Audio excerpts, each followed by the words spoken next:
Hello guys, welcome to Java tutorial series. Guys, आज इस lecture के इनसाइट हम कंस्ट्रक्टर ओवरलोडिंग को एक रियल एग्जांपल के बेसिस पे समझेंगे। इसको बेटर तरीके से समझने के लिए हम एक प्रोग्राम बनाकर आपको समझाएंगे। तो प्लीज इस लेक्चर को आप लास्ट मोमेंट तक वॉच करें, क्योंकि ये लेक्चर आपके लिए बहुत ज्यादा यूजफुल साबित हो सकता है। तो चलिए इस लेक्चर को शुरू करते हैं। कंस्ट्रक्टर ओवरलोडिंग को बनाने के लिए आपको सबसे पहले क्लास बनानी पड़ेगी। मैं यहाँ पर एक क्लास बना देता हूँ पर्सन नेम से। मैंने ये क्लास बनाकर इसे डिफ़ाइन कर दिया है इस तरीके से। अब थोड़ा समझ लेते हैं कंस्ट्रक्टर ओवरलोडिंग का मतलब क्या होता है। एक ही क्लास के इनसाइड सेम नेम के आपको एक से ज़्यादा कंस्ट्रक्टर बनाने हैं, बट उनके पैरामीटर को आपको अलग अलग रखना है। ये कंस्ट्रक्टर ओवरलोडिंग हो जाएगा। ओके, अब देखिए कंस्ट्रक्टर कैसे बनाते हैं। प्रीवियस लेक्चर्स के इनसाइट में आपको बता चुका हूं कि जो क्लास का नेम होता है वही आपके कंस्ट्रक्टर का नेम होता है। तो मैंने यहाँ पर कंस्ट्रक्टर बना दिया है, लेकिन मुझे यहाँ पर अलग अलग आर्ग्यूमेंट के कंस्ट्रक्टर बनाने हैं। तो मुझे इस कंस्ट्रक्टर के लिए आर्ग्यूमेंट चाहिए।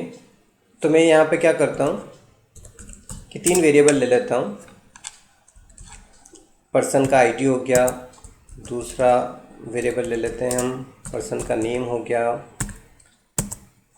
और तीसरा वेरिएबल ले लेते हैं एज। इसे हम अच्छे से समझ पाएंगे। अब यहाँ पर मैं एक वेरिएबल ले लेता हूँ एक्स, और जो दूसरा आर्गुमेंट में पास कर रहा हूँ स्ट्रिंग टाइप का रहेगा, और यहाँ जो वेरिएबल का नेम है वो मैं वाई दे देता हूँ। इस तरीके से बहुत आसान है।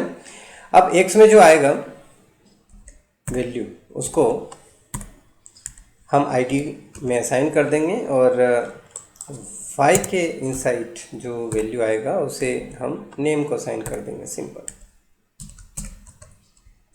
हम इसी तरीके से एक कंस्ट्रक्टर और बना देते हैं, लेकिन उसमें आर्ग्यूमेंट बढ़ा देंगे ताकि डिफरेंट डिफरेंट आर्ग्यूमेंट के 2 कंस्ट्रक्टर बन जाएं, ताकि हम कंस्ट्रक्टर ओवरलोडिंग को अच्छे से समझ पाएँ।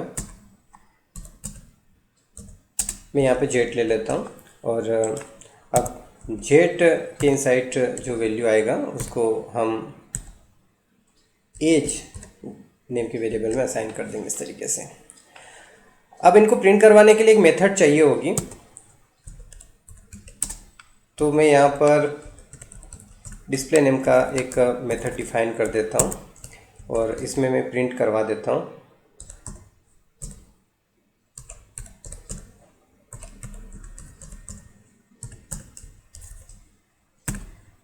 सबसे पहले मुझे आईडी प्रिंट करवाना है, तो मैं यहाँ आईडी लिखूँगा।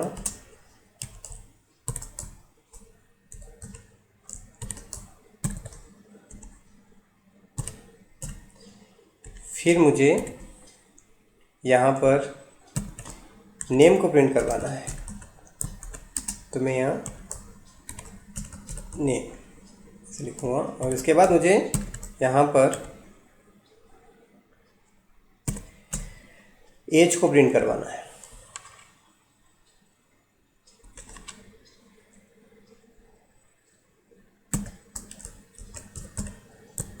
तो मैं यहाँ पर इस तरीके से लिखूँगा। आप एक लाइन में भी लिख सकते हैं, आप अलग अलग लाइन में भी प्रिंट करवा सकते हैं, आपके ऊपर डिपेंड करता है। बहुत आसान है, बहुत सिंपल है। यहाँ पर मैंने डिस्प्ले नेम का मेथड बना दिया है। अब मुझे इन कंस्ट्रक्टर को कॉल करके देखना है कैसे कॉल करते हैं। तो आपको दोनों के लिए अलग अलग ऑब्जेक्ट बनाना पड़ेगा। जब आप पहला ऑब्जेक्ट बनाएंगे पर्सन नेम की क्लास का, तो इसमें 2 वैल्यू डालेंगे। आपने 101 डाला, ये आईडी के लिए हो गया, और नेम डाल देंगे आप यहाँ पर यश। अब इसको आप एक रेफरेंस में असाइन कर दीजिए। मैं P1 में असाइन कर देता हूँ।